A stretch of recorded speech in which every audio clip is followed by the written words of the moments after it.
Welcome everyone for a beautiful subject money and abundance.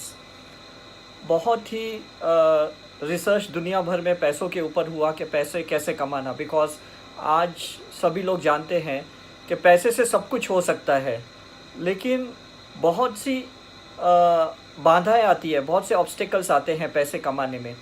तो हमने भी सोचा चलो इसी के ऊपर रिसर्च करें, और रिसर्च और के माध्यम से जब हमने की तो बहुत कुछ ऐसे फाइंडिंग्स पता चली। ग्राफोलॉजी में कुछ रिसर्च किया, न्यूमरोलॉजी में कुछ रिसर्च किया, वास्तु के हिसाब से हमने रिसर्च किया, एस्ट्रोलॉजी के हिसाब से रिसर्च किए। तो काफ़ी अलग अलग सब्जेक्ट के पॉइंट ऑफ व्यू हमने मनी के ऊपर रिसर्च किया। तो थोड़ा उसको अच्छे से समझने की कोशिश करते हैं कि पैसों को किस तरह से अट्रैक्ट किया जाए। पैसों के कॉन्सेप्ट को समझने के लिए हमें एक चाइनीज़ कॉन्सेप्ट को समझना है। चाइनीज़ कॉन्सेप्ट 99, 399 इसके बेस पे होता है, आपने काफ़ी बार देखा होगा। और ये कॉन्सेप्ट इंडिया में भी काफ़ी लोगों ने अपनाया। आपने बाटा की कंपनी के प्रोडक्ट्स देखे होंगे, जूते 99, या कुछ आपने छोटे छोटे शॉप्स में देखे हैं 99 रुपीज़ में मिलते हैं। तो इन्होंने क्यों अपनाया, कुछ तो इसके पीछे साइंस होगा। वेरी सिंपल कॉन्सेप्ट है। 9 मतलब मास, मंगल। मंगल मतलब मैनिफेस्टेशन। हमारा रूट चक्र में मंगल का डिनोमिनेशन है, और मंगल ही है जो हमें मैनिफेस्टेशन के लिए हेल्प करता है। लेकिन प्रॉब्लम क्या है, 9 के पहले जो आता है वो सबको पता है, 8 आता है। 8 का मतलब है सैटर्न, शनि। और इसका और एक मतलब है कि जब तक आपका कार्मिक क्लियरेंस नहीं होता तो मैनिफेस्टेशन भी नहीं होता। तो अब दो चीज़ें हैं, या तो पिछले जन्म में इतना हमने पुण्य किया है तो हमारा मैनिफेस्टेशन बाय डिफ़ॉल्ट होता है, और अगर इस लाइफ में हमारा मैनिफेस्टेशन नहीं हो रहा, हमारे सपने पूरे नहीं हो रहे, हमारे डिज़ायर्स, हमारे गोल्स, हमारे विजन्स पूरे नहीं हो रहे, इसका मतलब कार्मिक कुछ बीच में आ रहा है। सैटर्न कुछ ना कुछ हमें गाइड कर रहा है कि पहले इसको क्लियर करो, इसके डेप्थ को क्लियर करो, इसके बाद आपको हम अबेंडेंस देंगे, इसके बाद आप रिच बन पाओगे। तो ये कार्मिक क्लियरेंस क्या है? ये 3 चीज़ों का कार्मिक क्लियरेंस है। पहला, हमें अपने आप का कार्मिक क्लियरेंस है, जिसको हम अपनी बिलीफ सिस्टम कहते हैं, अपनी सोच कहते हैं, जिसको बदलना ज़रूरी है। दूसरा कार्मिक होता है हमारी फैमिली के लिए, जिसके जीन्स लेके हम बॉर्न हुए हैं। तो पेरेंटल बिलीफ सिस्टम से भी हमारा कार्मिक होता है कि पूर्वजों ने हमारे बारे में क्या सोच के हमें इन्वोक किया, क्या सोच के हमें जन्म दिया है, क्या उनके सपने पूरे करने के लिए उन्होंने हमें अपनी लाइफ में बुलाया है। ये सेकंड कार्मिक है। तीसरा कार्मिक होता है हमारा सोल कार्मिक, कि कितनी लाइफ से कितने कार्मिक्स लेके आया है, और जब तक उस कार्मिक को हम पूरा नहीं करते हमारा मैनिफेस्टेशन होता नहीं है। तो लाइफ को अगर हम देखें तो 8 और इन्फिनिटी इसके बीच की लाइफ है। 8 यानी स्टैंडिंग, और इन्फिनिटी मतलब स्लीपिंग। आपने ये लास्ट का जो सिंबल देखा है ये इन्फिनिटी का है। तो हमें 8 से लेके इन्फिनिटी तक जाने के लिए पहले 9 पे आना पड़ेगा, पहले मैनिफेस्टेशन सीखना पड़ेगा, और उसके लिए हमें पहले कार्मिक क्लियरेंस करने होंगे। तो आइए पहला पॉइंट पे हम आज चर्चा करते हैं। First point, that is a self Karma. Self Karma का मतलब है हमने अपनी सोच क्या रखी है पैसों के बारे में। मतलब क्या सोच के चल रहे हैं, पैसा अच्छा है, बुरा है, पैसा आना हमारी लाइफ में सर्वाइवल है, कि पैसा आना हमारी पर्पस है, मतलब सोल का पर्पस है। ये जानना बहुत ज़रूरी है। तो जब तक आप अपनी मान्यताओं को, आपकी धारणाओं को, धारणा मतलब बिलीफ सिस्टम, उसको नहीं समझोगे, उसको एनालिसिस नहीं करोगे, ये प्रोग्राम के बाद आप क्या करना, एक पेपर पेन लेके अपनी मनी के ऊपर जितनी भी बिलीफ सिस्टम आज तक आपके दिमाग में है उसको सब नोट डाउन कीजिए, और उसके बाद ये नोट डाउन कीजिए कि इसमें कौन से पॉजिटिव पॉइंट्स है और कौन से नेगेटिव पॉइंट्स है। जैसे जब मैंने आज से 15 साल पहले ये मैंने सीखा था, तब मैंने ये सारी चीज़ों को नोट डाउन की थी। तो उसमें मैक्सिमम चीज़ें वो कुछ नेगेटिव निकली कि भाई पैसा बुरा है, पैसे आने के बाद प्रॉब्लम शुरू हो जाते हैं, पैसा ही सबका दुश्मन है, पैसों के बाद रिश्ते ख़त्म हो जाते हैं, पैसों के बाद लोग स्वार्थी हो जाते हैं, पैसा आने के बाद लोग ईगोइस्टिक हो जाते हैं, घमंडी हो जाते हैं। ऐसे बहुत सी बातें हमने बचपन से सुनी थी, और वो हमारी धारणाएं बन गई, सबकॉन्शियस में धारणाएं बन गई। कॉन्शियसली हम चाहते हैं, चेतन मन से चाहते हैं पैसा हमारे पास आए, लेकिन अचेतन ये धारणाओं से, बिलीफ सिस्टम से बना हुआ है। हमने अपने गुरुओं को, पंडितों को, पुजारियों को देखा है कि वो कभी पैसों को हाथ नहीं लगाते। तो वो छवियाँ हमारे दिमाग में बैठी है, भाई पैसे से दूर रहना ही बेटर है। जैसे पैसे आएगा उसके साथ आफतें आ जाएगी, चोर चकैती आ जाएंगे, लोग चीट करने के लिए हमारी लाइफ में आ जाएंगे, लोग फंसाने आ जाएंगे। ये सारा फियर फिर से रूट चक्र में है, फिर से हमारा मंगल को ब्लॉक करता है और हमें आगे बढ़ने नहीं देता। हम चाहते तो हैं लेकिन कभी कर नहीं सकते हैं। जैसे आपने देखा कि जो भी इंसान बिजनेस करता है उसे ये लगता है कि भाई मेरा कहीं प्रोडक्ट चोरी तो ना हो जाए, मेरी कोई टेक्निक कोई चुरा तो ना ले। कोई एम्प्लॉय होता है उसे ये फियर होता है कि भाई मेरा और कोई जॉब ना ले, मेरी कोई टांग खींच ना ले, मेरे पीछे कोई पॉलिटिक्स ना कर रहे। मतलब हर वक्त सिर्फ फियर के साथ हम ज़िंदगी जीते हैं। तो पैसा अट्रैक्ट नहीं होता, बिकॉज पैसों के लिए फ्रीडम की एनर्जी ज़रूरत है, उसके लिए कॉन्फिडेंस की एनर्जी ज़रूरत है, उसके लिए पैशन की ज़रूरत है, करेज की ज़रूरत है, फियर की ज़रूरत नहीं है, डर की ज़रूरत नहीं है।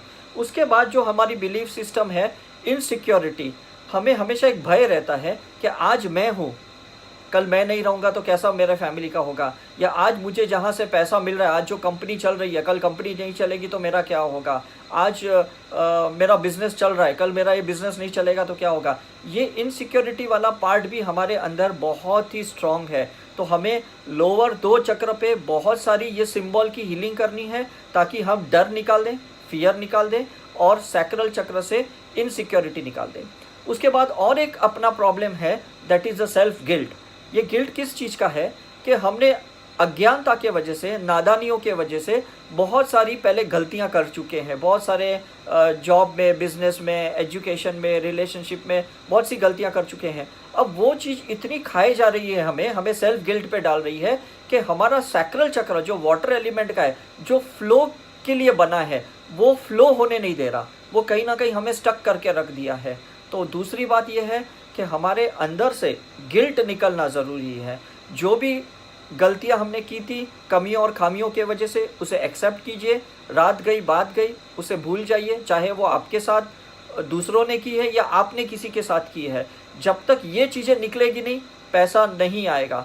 आपने देखा है जो दारू का बिजनेस करते हैं या जो जुआ सट्टा गैम्बलिंग का बिजनेस करते हैं, ये लोग कभी गिल्ट में नहीं होते, ये लोग एकदम फ्री माइंडेड होते हैं। भाई देखा जाएगा, क्या होगा, पुलिस का रेट आ जाएगा, खिला देंगे पैसे। मतलब इतना गलत बिजनेस करते हैं तो भी डर भी नहीं है और गिल्ट भी नहीं है, और हम सही काम करते हैं तो भी डर के मारे करते हैं और गिल्ट के लिए करते हैं। तो ये 2 चीज़ें हमें निकालनी चाहिए। सेकंड जो हमने कॉन्सेप्ट आज समझा था कि हमें पेरेंट्स की बिलीफ सिस्टम निकालनी है। हमारे मणिपुर चक्र में करेज है, पैशन है, एनर्जी है, सोलर प्लेक्सस है, 63 चक्रस है, लेकिन इसी के साथ हमारे पेरेंट्स की डीएनए की इम्प्रिंट उससे ज़्यादा स्ट्रांग है।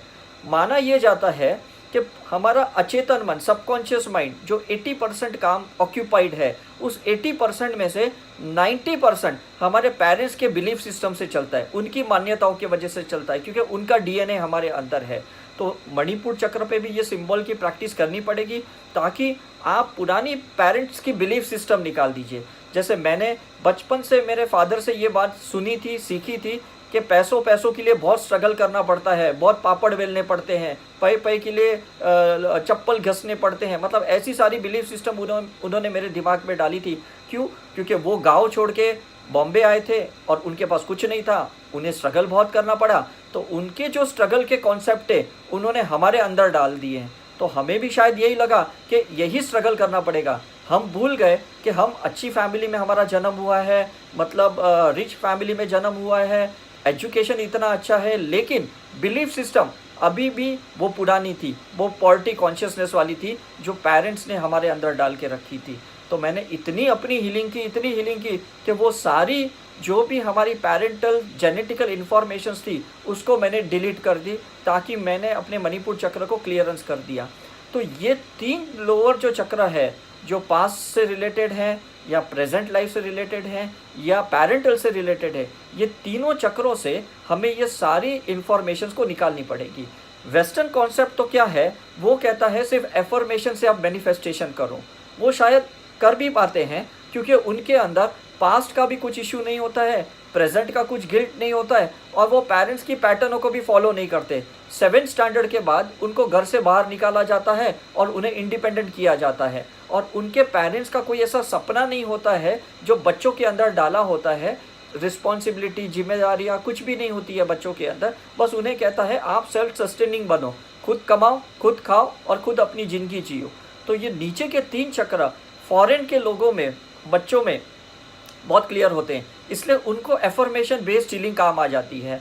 हम ईस्टर्न कंट्री वाले, मैंने ऑलरेडी आपको बताया कि पुरानी जो बिलीफ सिस्टम्स है, पास्ट की जो हमारी चीज़ें या गिल्ट है, ये इतनी स्ट्रांग है कि जब तक वो हील नहीं होगी हम आगे नहीं बढ़ पाएंगे। इसलिए ये जो सिंबल्स, जो ज्योमेट्रिकल साइंस है, ये सिंबल्स क्या करेंगे, हमारा 8 को जस्टिस देंगे, हमारे 8 की कार्मिक पैटर्न को ठीक कर देंगे, पास्ट की, प्रेजेंट की, पेरेंटल की, ये सबको ठीक कर देंगे। और जब ये ठीक होगी तब हम 9 पे जाएंगे। 9 मतलब मैनिफेस्टेशंस पे जाएंगे। अब 9 के जाने के बाद हमने अगर उसको कंटिन्यू की, हमारी हीलिंग को कंटिन्यू की, तो हम अबेंडेंस में जाएंगे। लेकिन काफ़ी बार मैंने देखा है कि 8 की कार्मिक हीलिंग करने के बाद 9th पे आते हैं, मैनिफेस्टेशन पे आते हैं, और उसके बाद हीलिंग छोड़ देते हैं, और वापस वही फियर, वही इनसिक्योरिटी एक्टिव हो जाती है, और वो अबेंडेंस में नहीं जाते, वो वापस वहीं जाते हैं जहां उन्होंने शुरुआत की थी। मतलब हमने देखा है कि कितने लोग अपनी प्रॉपर्टी की इन्वेस्टमेंट करते हैं, गोल्ड इन्वेस्टमेंट करते हैं, एफडीज़ की इन्वेस्टमेंट करते हैं, लेकिन फियर के साथ इन्वेस्टमेंट करते हैं कि आज मेरे पास है, कल नहीं रहेगा। तो मतलब उनके अंदर अबेंडेंस वाली फीलिंग नहीं है। भले रिच हो गए हैं, लेकिन बिलीफ सिस्टम अभी भी गरीबों जैसी है, पोवर्टी कॉन्शियसनेस वाली है कि नहीं, पैसे को पकड़ के रखो, उसको फ्लो होने मत दो। मतलब इतनी कंजूसी से ज़िंदगी जीते हैं कि वो पैसों का लाभ ही नहीं ले सकते।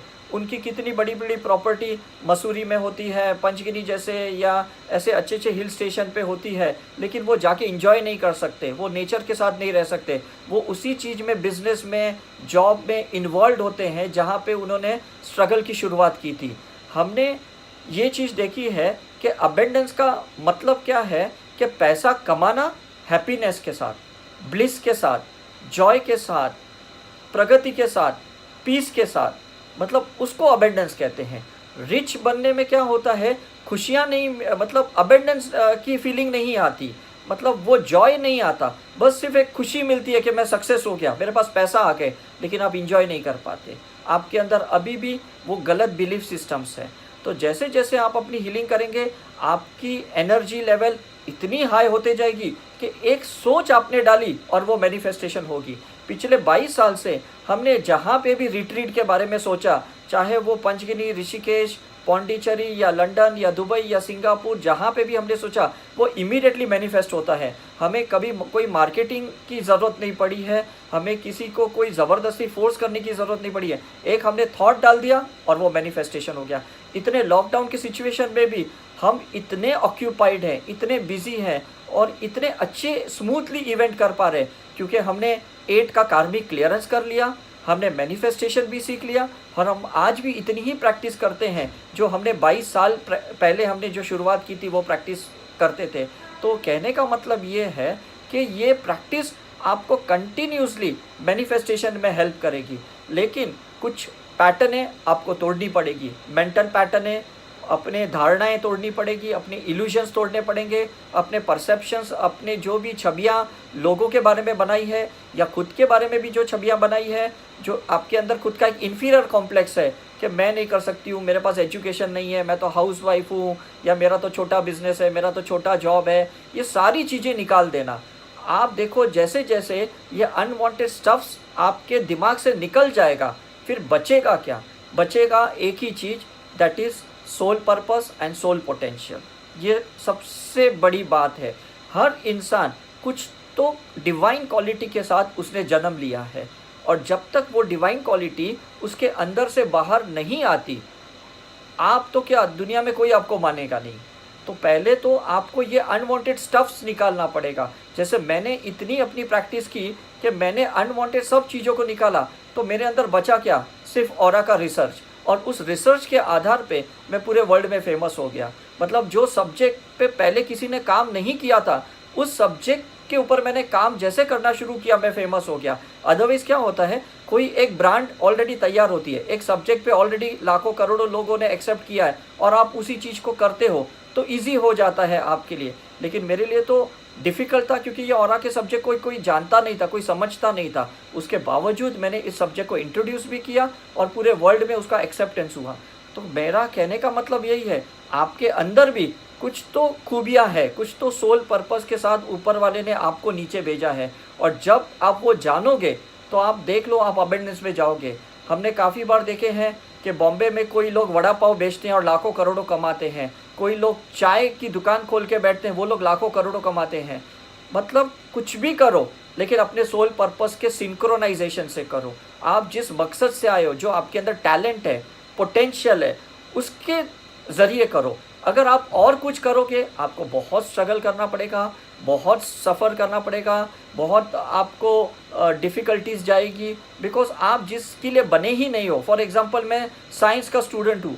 आपने अगर मुझे कॉमर्स का कोई क्वेश्चन पूछ लिया, मैं आंसर नहीं दे पाऊँगा, मुझे बहुत स्ट्रगल करना पड़ेगा। लेकिन अगर आपने मुझे कोई साइंस का क्वेश्चन पूछ लिया, मैं कहीं से भी आपको आंसर एक झटके में दे सकता हूँ। तो कहने का मतलब है कि आप किसके लिए बने हो, ये भी चीज़ फाइंड आउट करो। तो पहला पॉइंट हमने आज क्या देखा, कार्मिक क्लियरेंस। अपने जितने भी रिश्तों के कार्मिक है, अपने पर्सनल कार्मिक है, अपने पेरेंटल कार्मिक है, अपने पास्ट लाइफ के कार्मिक है, इन सारे कार्मिक को जो भी आपने जाने अनजाने में किया है, अज्ञानता के वजह से या घमंड ईगो के वजह से, पहले तो उन सारे चीज़ों को आप निकाल दो। जो भी गिल्ट, फियर है, इनसिक्योरिटी है, ईगो है, ये सब निकाल दो। उसके बाद सेकंड चीज़ क्या है, आप रोज़ इतना मेडिटेशन करो, और मेडिटेशन के साथ ये सिंबल्स के भी इन्वोकेशन करते हुए प्रैक्टिस करो, ताकि आपके अंदर से सोल पोटेंशियल बाहर आ जाए, कि आपको समझ में आ जाए कि आपको किस मकसद से बाहर भेजा गया है। जब आपको अपना मकसद पता चलेगा और उस मकसद के ज़रिए आपने काम शुरू करना आरंभ किया, पूरी कायनात आपको हेल्प करेगी, पूरी यूनिवर्स आपको हेल्प करेगी। जैसे छोटे छोटे बच्चे आज हम देखते हैं, इंडियन आइडल में आते हैं, लिटिल चैम्प में आते हैं, डांस फिनाले में आते हैं। ये कौन बच्चे हैं जो बाय डिफ़ॉल्ट अपनी पोटेंशियल के साथ जन्मे हैं। मतलब इनको पता भी नहीं चला कि कब इनकी सोल पोटेंशियल एकदम बाहर आ गई।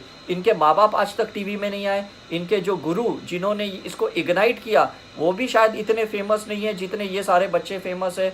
तो कुछ लोग बहुत भाग्यशाली होते हैं जो बचपन से ही उस पोटेंशियल के साथ और अवेयरनेस के साथ उनका बर्थ हुआ है। लेकिन हमें शायद थोड़ी मेहनत करनी पड़ेगी ये जानने के लिए कि हमारा मकसद किस में है। अब एक सॉल्यूशन मैं आपको बताता हूँ कि जानना कैसा है। पहला तो मैंने आपको सिंबल्स की प्रैक्टिस बताई।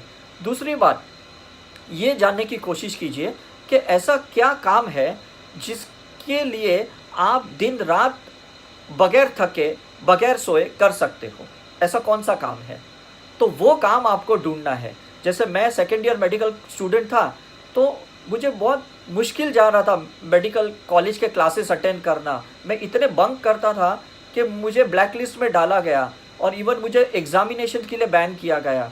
तो सारे स्टूडेंट, मेरे फ्रेंड्स पूछते थे कि तू मेडिकल कॉलेज में आया क्यों जब तुझे अटेंड करना नहीं था। तो मैंने कहा मुझे पता नहीं, मुझे यहाँ अच्छा नहीं लग रहा है। तो मैं भागते हुए हमेशा सोच रहा था मैं करूँ क्या। और ऐसे ही मैं सेकेंड ईयर मेडिकल में मैंने फर्स्ट टाइम पंचकिनी में एक रिट्रीट मैंने ऑर्गेनाइज़ की थी। पता नहीं कैसे की, जेब में 1 रुपया भी नहीं था और 3 लाख का टारगेट था। तो किसी भी तरह से ट्रस्ट मैंने ओपन किया, उसके बाद मैंने फंडिंग्स शुरू की, पेशेंट्स को मैंने जमा किए और मैंने वो रिट्रीट को स्टार्ट किया। सुनील दत्त जी ने अवार्ड भी दिया।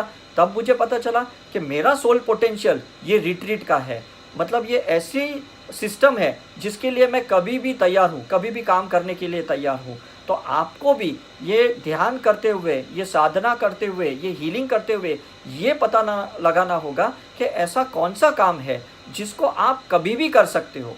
मतलब कितनी भी तकलीफ़ में हो, आपका शरीर काम नहीं करता, आपको फिज़िकल पेन्स है, आपकी फाइनेंस भी अच्छी नहीं है, आपको सपोर्ट भी नहीं मिल रहा है कहीं से, लेकिन तो भी आप वो करने के लिए तैयार हो। ये आपको फाइंड आउट करना है। और जैसे आपने उसको फाइंड आउट किया, बस उसी के ज़रिए आप पूरी ज़िंदगी निकाल सकते हो, आपको कोई रोक नहीं सकता। आज आप देखते हो लता मंगेशकर की इतनी एज हो गई है, आज भी लोग उनको इनवाइट करते हैं गाने के लिए और उनको इतनी रिस्पेक्ट देते हैं। सचिन तेंदुलकर आपने देखा, उसने अपने सोल पर्पस से काम किया, आज रिटायर भी हो गया तो भी उसको इतना रिस्पेक्ट मिल रहा है। मतलब रिटायर होने के बाद भी वो रिस्पेक्ट अभी भी मिल रहा है। इसका मतलब ये है कि अगर हमने आत्मा की चेतना को समझा और उसके मकसद को समझ लिया तो मुझे लगता है हमें कभी कोई नीचे खींच नहीं सकता, कभी हम गरीब नहीं बन सकते और कभी भी हमें कोई डिप्रेशन या एंजाइटी आ ही नहीं सकती है। बिकॉज 24/7 365 डेज और पूरी ज़िंदगी भर हमें हमेशा ये अप्रिसिएशन मिलेगा, ये हमेशा खुशी मिलेगी, ये जॉयफुल सिचुएशन, उत्साह मिलते जाएगा कि अरे हम कितना अच्छा कुछ कर रहे हैं। अब वो काम कुछ भी होने दो, जैसे मैंने आपको बताया कि लोग बटाटे वड़ा बनाते हैं, कोई चाय बनाता है, कोई चप्पल जूते की पॉलिश करता है, कुछ भी करता है लेकिन उसमें बहुत खुश है और उसमें वो बहुत सारे लाखों करोड़ों रुपए कमा लेता है। तो कभी भी कोई काम को पहले तो तुच्छ नहीं समझिए कि अरे ये छोटा काम, ये छोटे काम में क्या मिलने वाला है। मैंने अपने मेडिकल कॉलेज के प्रिंसिपल को निकलते वक्त एक ही क्वेश्चन पूछा था जब उन्होंने मुझे मेडिकल सर्टिफिकेट दी, कि मैंने उनको पूछा कि सर आपको लगता है मेरी प्रैक्टिस चलेगी? तो उन्होंने मुझे पूछा क्यों ऐसे बोल रहे हो? मैंने कहा सर अपनी कॉलेज में से 100 डॉक्टर निकले, यूनिवर्सिटी में से 1000 डॉक्टर निकले, स्टेट में से 10,000 डॉक्टर बन के निकले और पूरे इंडिया में 10 लाख लोग डॉक्टर बन के निकले हैं। तो आपको लगता है मेरी प्रैक्टिस चलेगी? तो उन्होंने मुझे एक ही सेंटेंस बताया, एक ही मुझे आंसर दिया। उन्होंने कहा सर्वाइवल ऑफ द बेस्ट। तो मैं तभी तो समझा नहीं सर्वाइवल ऑफ द बेस्ट क्या। उसके बाद मुझे समझ में आया कि अगर आप कोई भी काम 100% लगन के साथ करते हो, पूरी शिद्दत के साथ करते हो, पूरे दिल के साथ करते हो, आपके लिए कोई कंपटीशन नहीं है।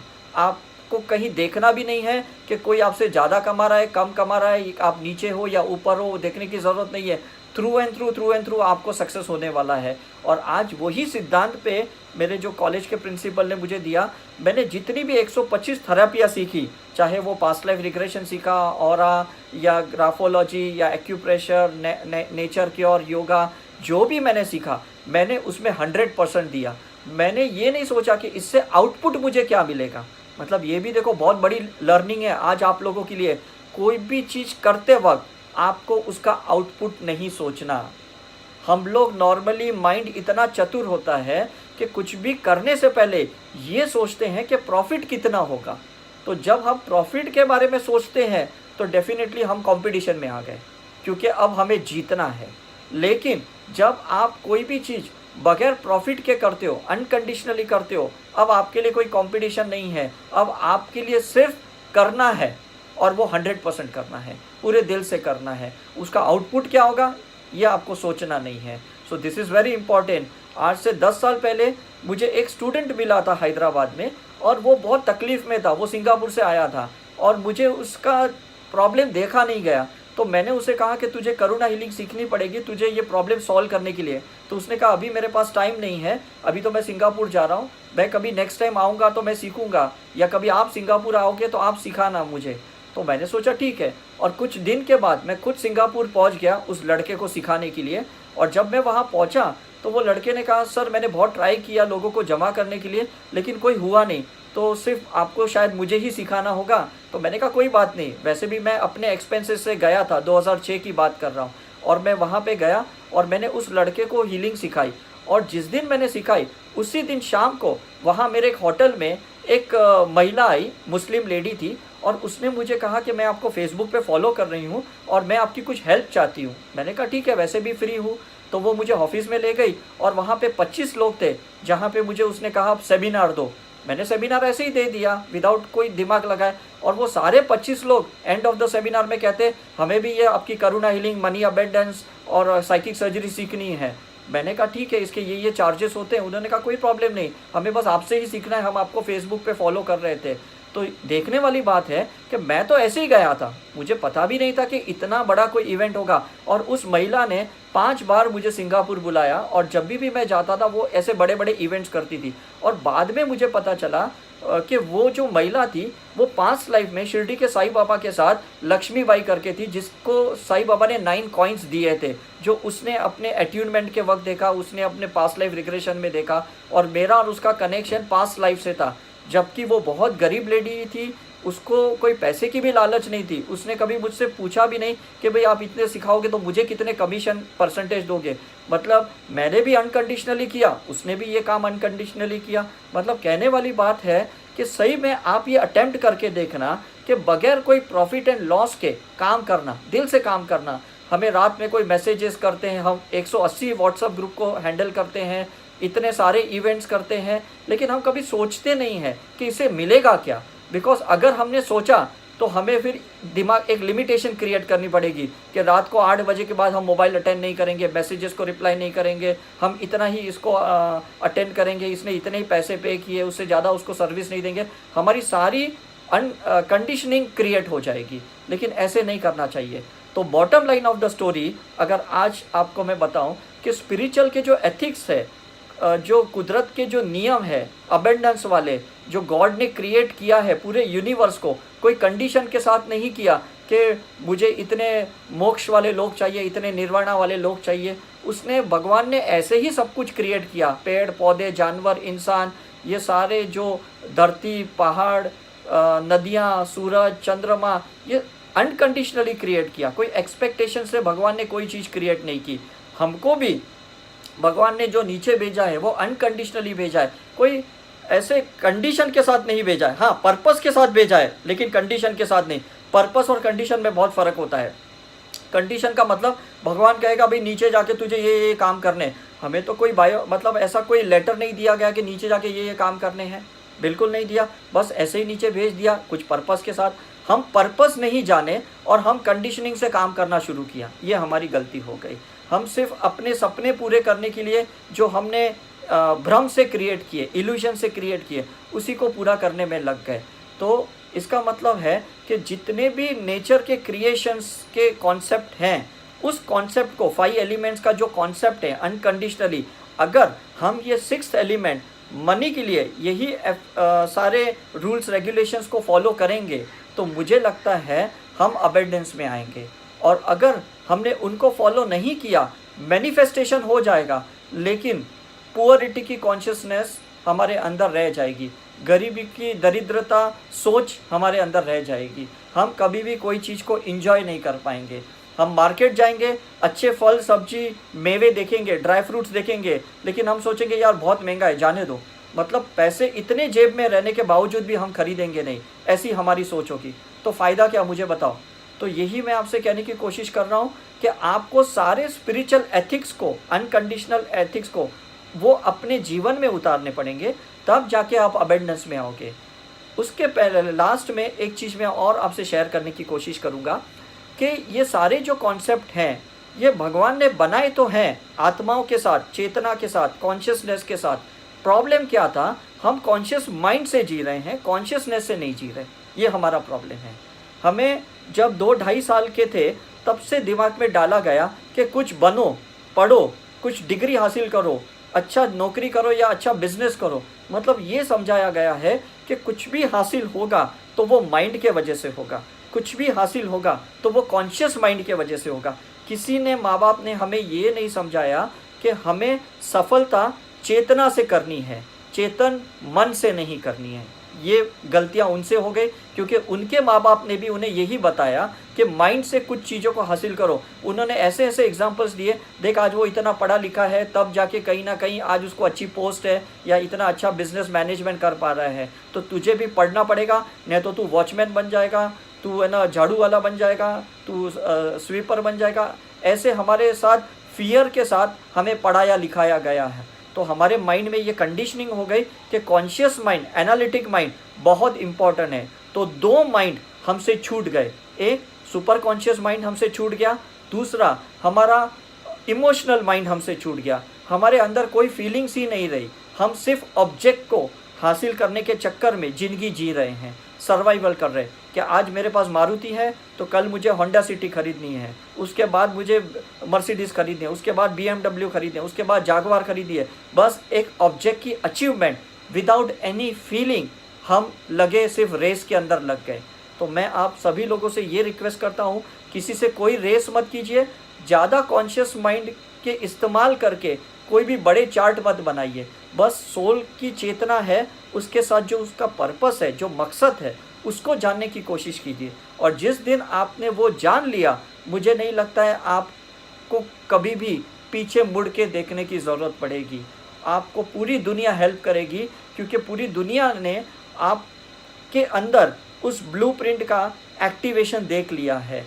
आप जैसे एक पिक्चर का कोई एक शूटिंग होता है जिसमें हीरो को जब सिलेक्ट किया जाता है तो सभी को पता है, विलियन को भी पता होता है कि ये हीरो क्या क्या करने वाला है। मतलब सारी पब्लिक ऑडियंस को पता रहता है कि ये सुपरस्टार है और ये बेस्ट रोल करने वाला है। तो इसी तरह से जब हम अपना कोई भी सोल पर्पस से, सोल के मकसद से काम करते हैं, आत्मा के मकसद से काम करते हैं, तो सारे दूसरे किरदार बाय डिफ़ॉल्ट हमें सपोर्ट करेंगे, क्योंकि हम कुदरत के नियमों से चलेंगे, हम अपने बनाए हुए बिलीफ सिस्टम से नहीं चलेंगे, हम मानव के बिलीफ सिस्टम से, मान्यताओं से नहीं चलेंगे, हम भगवान के नियमों से चलेंगे। और जब हम उससे चलेंगे तो मुझे नहीं लगता कोई प्रॉब्लम होगा। एक एग्जांपल मैं आपको देखता हूँ कि रामायण सीरियल जब बनी थी काफ़ी साल पहले, और महाभारत सीरियल जब बनी थी, तब उसके कैरेक्टर जिन्होंने भी एक्टिंग की थी, आज भी लोग उनको रास्ते पे जब जाते हैं तो भगवान मानते हैं।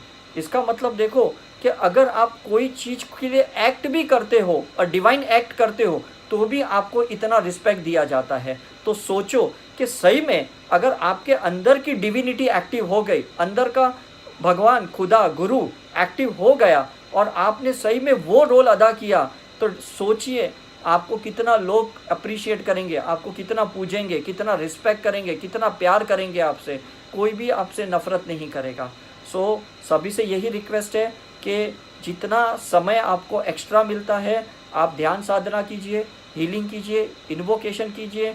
जैसे जैसे आपको बताया गया कि फूड को चार्ज करना है, वाटर को चार्ज करना है, रूम को चार्ज करना है, चक्र को चार्ज करना है, हमारे 5 एलिमेंट्स को चार्ज करना है। जो भी ग्रह एस्ट्रोलॉजिकली आपके वीक है, मंगल आपका वीक है या शनि का दोष है या काल सर्प दोष है, हर चीज़ की कॉन्शियसली हीलिंग कीजिए अगर आपको पता है तो। और अगर आपको नहीं भी पता, डजेंट मैटर, आपको सिर्फ सिंबल्स अपने ऊपर डालने हैं। आपके माइंड को सब पता है कि वो क्या कर्म लेके आया है, क्या ऑब्स्टेकल लेके आया है और कौन से रेस्ट्रिक्शंस लेके आया है। वो एक एक करके उसको डाइल्यूट करेगा और डाइल्यूट करते करते वो सब चीज़ डिलीट हो जाएंगे। और जैसे वो डिलीट हो जाएंगे आप अबेंडेंस में आ जाओगे। जैसे चाय में शक्कर अगर ज़्यादा हो गई, हम शक्कर को निकाल नहीं सकते, लेकिन पानी और दूध जैसे जैसे हमने उसको ऐड करते गए, एक समय ऐसा आएगा कि लगेगा ये तो शक्कर, ये चाय कितनी फीकी है, इसमें तो शक्कर ही नहीं है। तो इसी तरह से ये सिंबल्स इतना डाइल्यूट करेंगे आपके कार्मिक को, आपकी गलत मान्यताओं को, धारणाओं को, कि एक टाइम के बाद ऐसा लगेगा कि शायद मैं तो कभी गरीब था ही नहीं, मैं तो हमेशा ऐसा ही था, मैं तो हमेशा अबेंडेंस में ही था। क्यों? क्योंकि आपके सारे पुराने जो भी जख्म थे, जो भी पुराने आपके नेगेटिव एक्सपीरियंसेस थे, वो सारे हील हो जाएंगे, वो सारे डाइल्यूट हो जाएंगे, सारे डिलीट हो जाएंगे, फिर तो कोई रहेगा ही नहीं। आज सपोज़ कोई मुझे देखता है तो वो यही सोचता है कि ये बंदा कितना रिच है, इसके पास ये है, इसके पास इतनी प्रॉपर्टी है, इतनी गाड़ियां हैं। मतलब मेरा पास्ट का जो भी था, जो मैंने एक स्ट्रगल की लाइफ से शुरुआत की थी, आज किसी को दिख भी नहीं रही है। और किसी को मैं बताऊंगा तो लोग मानेंगे भी नहीं कि मैं ऐसे स्ट्रगल करता था जब मैं मेडिकल स्टूडेंट था। तो ये होता है कि अगर आपने प्रेजेंट पे बहुत काम किया तो आपका पास्ट पूरी तरह से डिलीट हो जाएगा और आपका फ्यूचर इतना ज़बरदस्त होगा कि कोई सोच भी नहीं सकता कि आप इतना बड़े मतलब ओहदे पे, इतने बड़े पोजीशन पे आप आ सकते हो। सो thank you very much. I hope सबने बहुत इंजॉय किया, सबने आज समझ लिया कि हमारे नीचे के 3 चक्र पे क्यों काम करने हैं। हमें वेस्टर्न कॉन्सेप्ट से सिर्फ ऊपर के चक्र पे काम नहीं करने, हमें ईस्टर्न कॉन्सेप्ट को अपनाना है, क्योंकि धर्मों की सिद्धांत, मान्यताएं, धारणाएं हमारे दिमाग में है।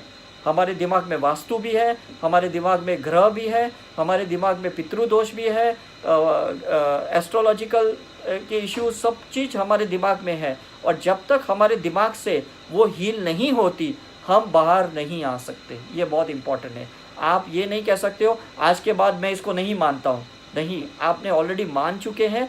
आपके बायोलॉजिकल बिलीफ में ये आ गया है, आपके डीएनए के अंदर ये सारी इन्फॉर्मेशंस है। और जब तक वो इन्फॉर्मेशंस आप हील नहीं करोगे, तब तक मुझे नहीं लगता आप अबेंडेंस में आ पाओगे।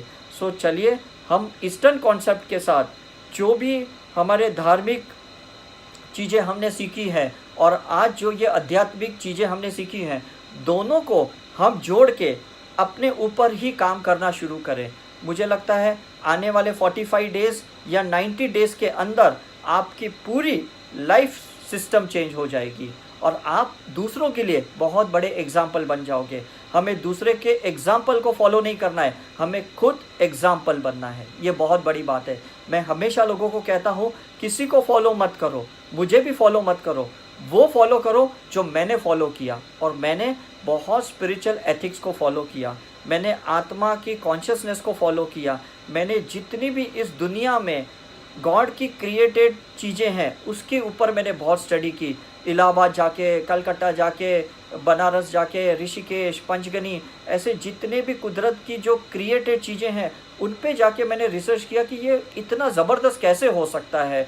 आप इलाहाबाद के संगम में जाओ, कलकत्ता के दक्षिणेश्वर में जाओ, ऐसे सारी जगहों पे जाओ, वहाँ पे देखो कितनी अबेंडेंस की एनर्जी पड़ी है। बस उस एनर्जी को एक बार आप टच करो, एक बार दिल से फील करो, फिर आपको बार बार वहाँ जाने की भी ज़रूरत नहीं पड़ेगी। आपने एक बार सोच लिया, वो वापस रीएक्टिवेशन हो जाएगा। और वो सिंबल्स आपको हेल्प करेंगे, आपको कनेक्शन करने के लिए, आपको जोड़ने के लिए, आपका एस्ट्रल कनेक्शन करने के लिए, आपका कॉर्ड कनेक्शन करने के लिए। ये सिंबल्स बहुत ज़बरदस्त है। थोड़ा आपको फेथ रख के, बिलीफ रख के, और आपको बहुत अच्छे से इस्तेमाल करना होगा, रेगुलर इस्तेमाल करना होगा, अनकंडीशनली। फिर देखो आपकी लाइफ कितनी चेंज होती है। So thank you very much everyone for your time and cooperation. अगर किसी को कोई क्वेश्चन है तो let us take before we end the programme. Yes.